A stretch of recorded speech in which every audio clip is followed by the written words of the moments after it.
So I'm truly honored to be here today. I'm going to provide you an update on Camp Landing Joint Training Center. So I'm going to give you kind of a strategic view, a 30,000-foot view of the National Guard Bureau and its role in the national military strategy. And I'm going to scope it down to the Florida National Guard and Camp Landing. And Major General, my boss's boss, Major General the TAG of Florida, Major General Calhouns, his vision, and how that impacts Clay County and a lot of people here in this room.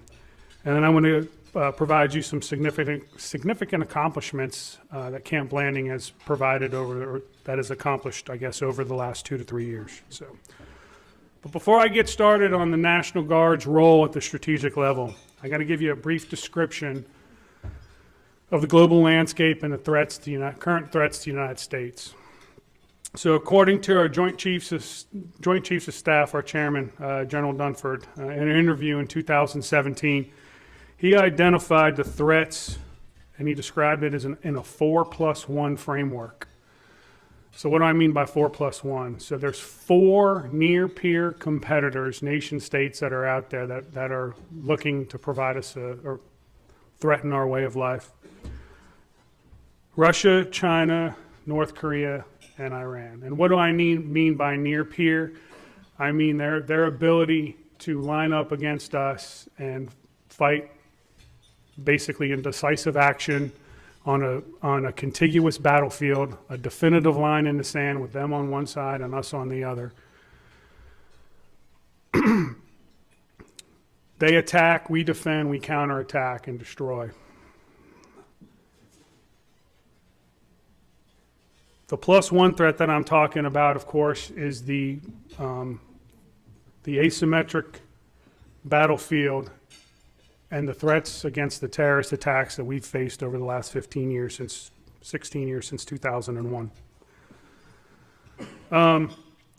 If you paid attention to the news, you should know the transgressions of these 4 states. Russia, their invasion, occupation and annexation of Crimea in 2014 in Ukraine, and just recently, the dust up with, I guess not the dust up, but the skirmish in the Black Sea with the Ukraine Navy and the Russian Navy. China's expansion into the South China Sea. North Korea's continued threats to Asia with nuclear missile tests, and of course Iran's continued development of nuclear programs and funding of terrorist organizations throughout the Middle East. To tie our national military strategy into this 4+1 framework, our leaders have called upon us in the military, and they expect the military to be able to fight in 2 of these theaters, and is required to defeat in one theater while we deter or deny in the second theater. However, to meet this requirement, a large amount of force structure is needed. Since the Vietnam War, the strength of the active U.S. Army has decreased from roughly 800,000 down to about 450,000 since the Vietnam War. So you had large, and you need land forces to occupy, to control land. No offense to the Navy, no offense to the Air Force, but you can't control land from the sea or the air. So if they've half the military of the United States active Army, then the National Guard is needed to fight this. We must be operationalized. They can't do it alone. So what do I mean by the National Guard being an operational force or operationalized? To answer that question, let's take a look at the history of the National Guard. So the first evolution was during the Vietnam era, when a majority of our strength were, and I got to be careful how I say this, draft deferrers. I think I offend a few people when I say draft dodgers, so we're draft deferrers. Training standards were very low. In fact, formal training didn't even exist. It was on-the-job training. You know, if you were a mechanic in the military in the National Guard, you didn't get your training from a schoolhouse to work on stuff. You got your training from somebody who worked at a Napa Auto Parts or a gas station, taught you how to change parts out or pull maintenance on a vehicle. The second evolution of the National Guard was the Reagan era in 1980, extending out pretty much into the early, to the turn of the century, basically. when one Army standard was established and carried through to the turn of the century. National Guard soldiers then received the same type of training that the active counterparts received. However, we were only authorized to train 1 weekend a month, 2 weekends a year, or 2 weeks during the summer. For those of you in the audience, this was your father's National Guard. We were known as a strategic reserve and could not shake the moniker of weekend warriors. This was best portrayed in the movie First Blood, Rambo. You guys remember seeing that? All right. Small northwest town. Sylvester Stallone shows up as a Vietnam vet. Eventually gets chased up into the mountain, goes into a mine. The National Guard shows up. I think Brian Dennehy was the sheriff's. He was the, John, what we call an incident commander nowadays. He was the incident commander on the scene, right, John? So he shows up, and you could see the training that they've received, because now they have a light anti-tank weapon, a Law shoulder-fired weapon. National Guard soldier fires it into this mine and pretty much collapses. The sheriff shows up, and he's like, "Hey, what are you guys doing?" You know, he's like, you know, "We had them cornered. We could have sent somebody in there." He's like, "Now you've created a mess." He's like, "Now it's your all's responsibility to clean it up." Does anyone remember what the National Guard soldier said? "I can't clean it up. I got to be back at the drugstore on Monday." So that's where we get the weekend monitor, or the weekend warrior, from. So the third evolution commenced in 2001 when the terrorist attacks on our great nation took place. The National Guard became an operational force. This persisted in constant deployments and required months of training leading up to a one-year deployment. However, as many of you in this room know, it impacted families, especially employers, for more than the 1 year they were deployed. This leads us to the current and fourth evolution of the National Guard. As I stated earlier, threats shifted from the asymmetric battlefield, fighting the terrorists such as Al-Qaeda, ISIS, to the 4+1 framework that I mentioned earlier. As the threats shift, we must adjust the way we prepare and train.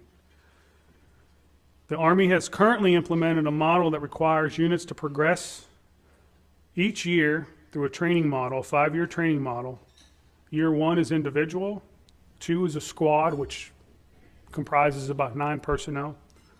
Year 3 is a platoon, which is anywhere from 30 to 40 personnel. From a company, which is about 100 to 120 personnel, to a battalion task force, which is upwards of 400 or higher.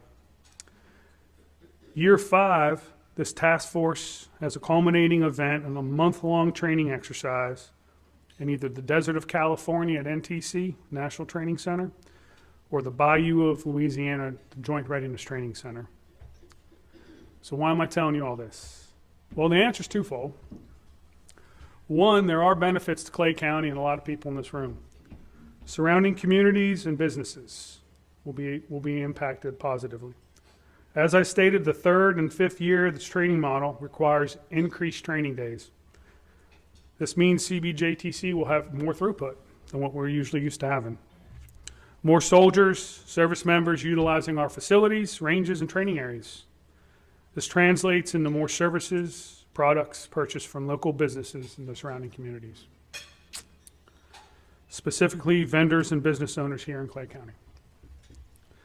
That is a great thing, as we want to keep this great economy moving. The second part of this answer links many people in this room to my boss's vision, Major General Calhouns Vision, and his #1 strategic initiative, providing ready forces and force structure on 2 fronts. To the 1st Army, when they need us to fight and win the nation's wars, home and abroad, as well as to the governor of Florida. To do this, the units must follow the 5-year training model. And as I just stated, years 3 and 5 of the training model require increased training days throughout the year. That means that some of the soldiers, civilian soldiers that you may employ, require more time off from work to complete training. So I'm sitting in a room full of community leaders and prominent business owners, And on behalf of Major General Calhoun, I have a huge ask. I am asking for your continued support and understanding when your citizen soldier employees need time off to train, because this isn't your father's National Guard anymore. At this point in time, I'd like to transition and share some of our significant accomplishments over the past couple of years.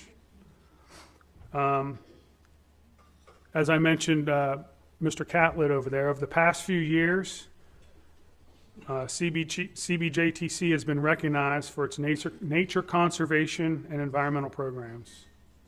In 2014, Camp Blanding Joint Training Center received the DoD First Place Awards for its nature conservation for large installations.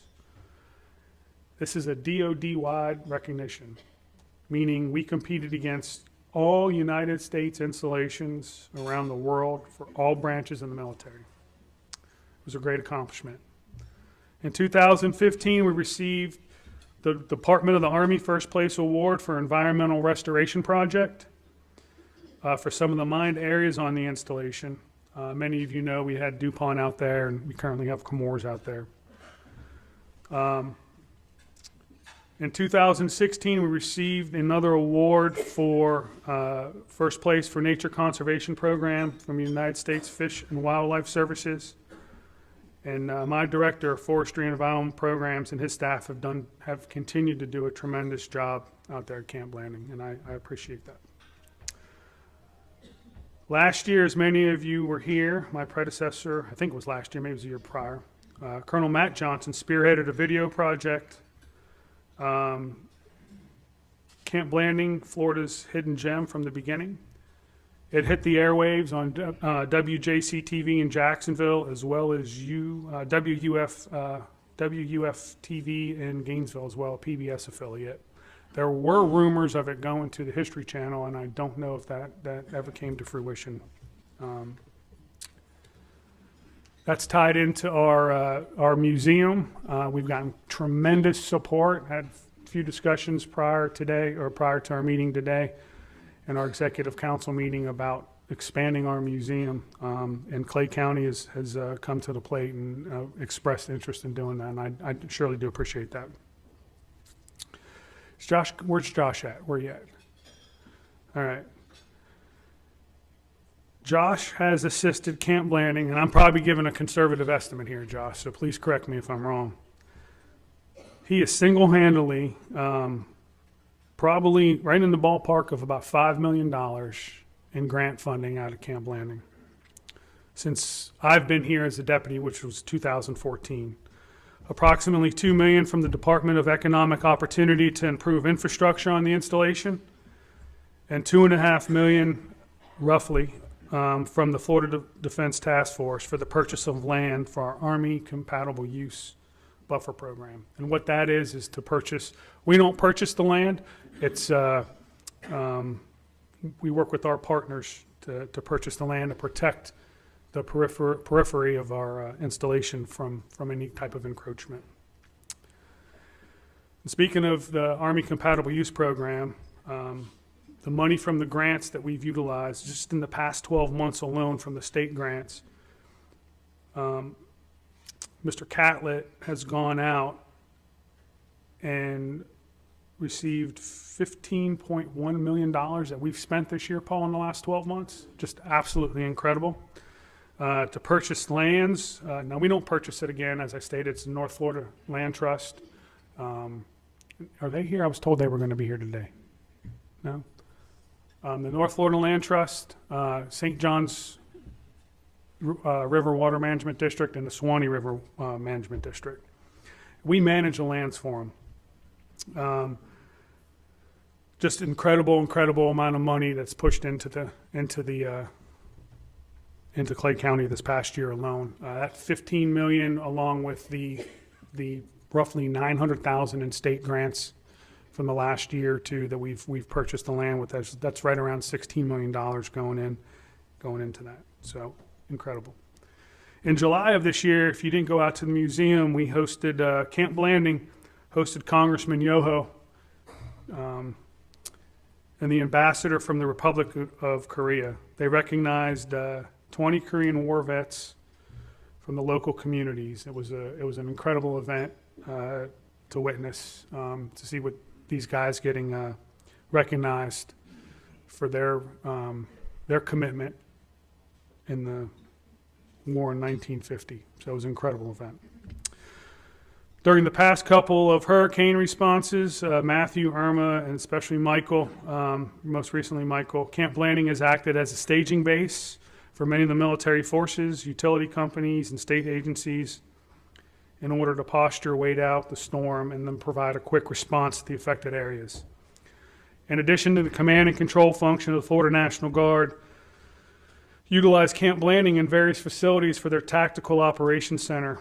From this point on Camp Blanding, they directed support around the affected areas during these 3 storms, and as required by the Florida Department of Emergency Management in Tallahassee.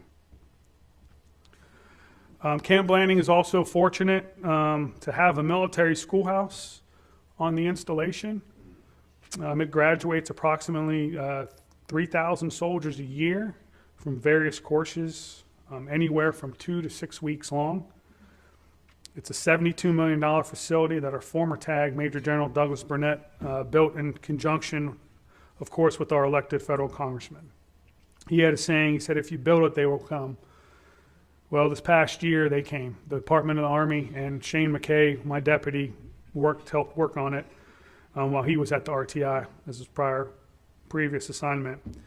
Department of the Army has provided funding for approximately 1,100 emergency managers from DoD installations around the world to come to Camp Blanding to conduct emergency management courses.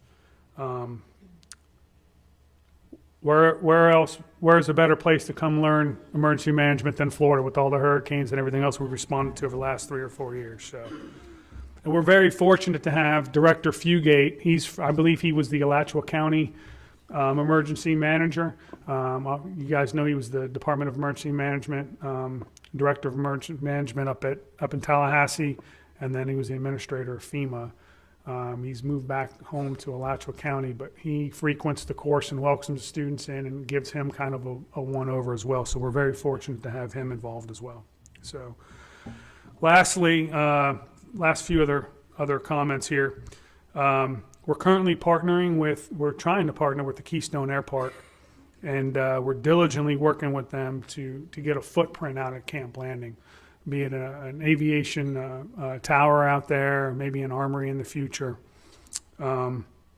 Just an important part. As a matter of fact, we have Transcom coming out in the next 5 to 6 months out at Camp Blanding, and they're going to fly some C-130s in there, drop a bunch of containers, and then go through the back gate, again, which we got through built through grant money, come through the back gate of Camp Blanding and get dropped off and train right there at Camp Blanding. So just the opportunities are endless if we can get the runway extended, get utilities sent out there, get private and public organizations and military organizations out there as well. A lot of opportunities out there to expand. So we're working diligently with Ms. Kapalousis and Mr. Scott Cornegay from Keystone Heights on that, and we look forward to cultivating a phenomenal relationship, or continue to cultivate that relationship. So I mentioned earlier about military throughput, just to kind of give you guys a figure of what we see usually on an annual basis at Camp Blanding. We usually have about 300,000 that come to train at Camp Blanding, and that's from all walks of life with regards to customers.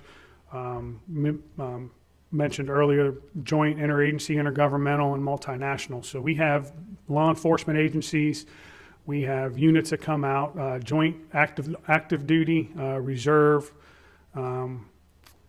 We also have state agencies. We have a FLICA program out there. So they all come to Camp Blanding to train. And along with the change in the training model, we've seen about a 10% increase in units coming out to Camp Blanding. So usually we get about 300. So we've got about 330,000 come through this past year. But we also hold different things on the post, different training venues or different training meetings out at Camp Landing. And that doesn't really get counted into the strength. So we probably, on an average, when you add that all in, is about 450,000 personnel that come through Camp Landing on an annual basis. So they come through. There's various touch points. Each customer encounters at Camp Landing. Usually when a soldier or a customer comes on an average, they touch about 7 different places. And that, when I mean by touch, I mean they'll stay in our barracks. They draw ammo from our ASP. They'll use our training ranges. They'll use our training our training areas, different simulation centers out of Camp Landing. So one person usually visits at least 7 different places on post when they come out. I would love to have everyone in this room come out. We're going to host an industry day so you could see a lot of this stuff. I've got to kind of wait for, we got a new tag coming in April. I've got to wait and give him the first right of refusal to host it or not host it in April, May time frame. We can do a change of command, and so we're looking at the May, June time frame. We have an AT period out there to showcase what we have, and we'd love everyone in the room here to show up. So that pretty much ends what I have. Are there any questions from anybody? No? Well, I appreciate the opportunity. Thank you so much, and I appreciate you guys having me. Thank you.